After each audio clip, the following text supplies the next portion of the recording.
It's not easy to be a Kurd. And there is a famous saying that the Kurds have no friends but the mountains. When I was in school, well, it was a chaotic period. There was the war between Iran and Iraq. 2 jets swooped low to bomb a Kurdish town recently taken by Iran.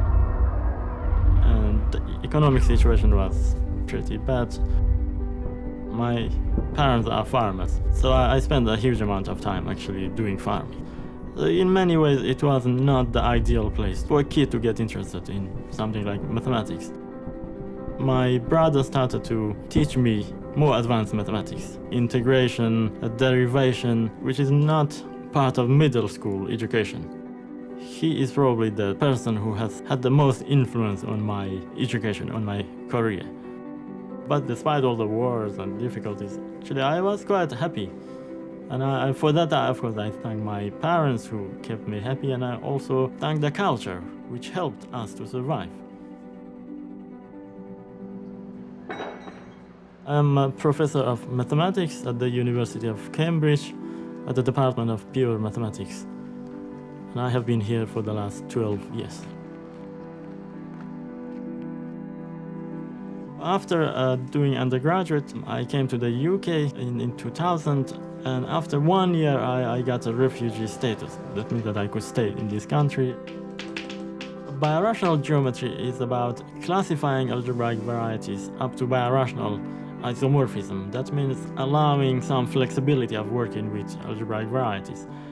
And the main problem in the field is to show that every variety is birationally transformed into another variety, which is constructed using 3 types of building blocks.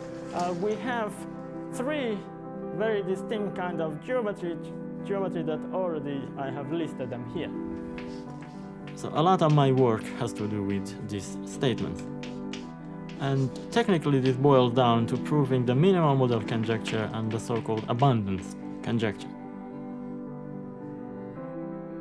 To me, mathematics has 2 stages. The first one is to learn what other people have done. It means reading books, reading articles. Reading mathematics, beautiful mathematics, is like going to a touristic, historical, beautiful town. Somewhere like maybe Cambridge.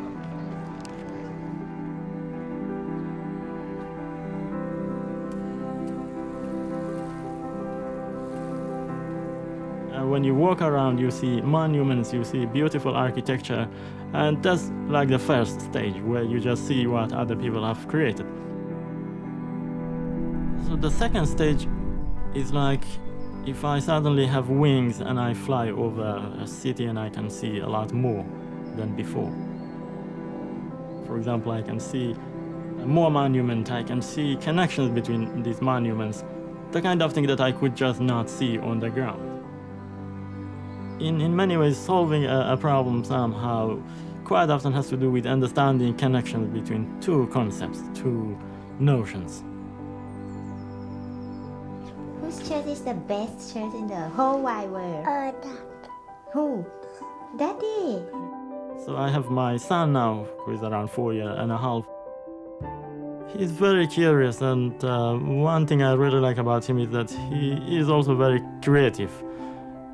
For example, he prefers to build his own toys rather than just get a toy from the shop and play with that.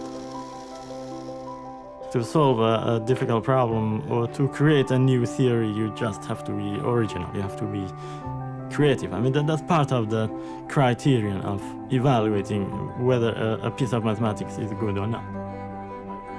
I want to continue as much as I can, solve problems and help other people, the younger people who solve problems, to do mathematics.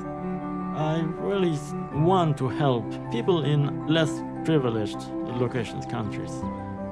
People who don't have the same kind of opportunities as many others who go to top schools, top universities. Especially in the case of Kurds. And I'm hoping that this news would just put maybe a little smile on the lips of these 40 million people.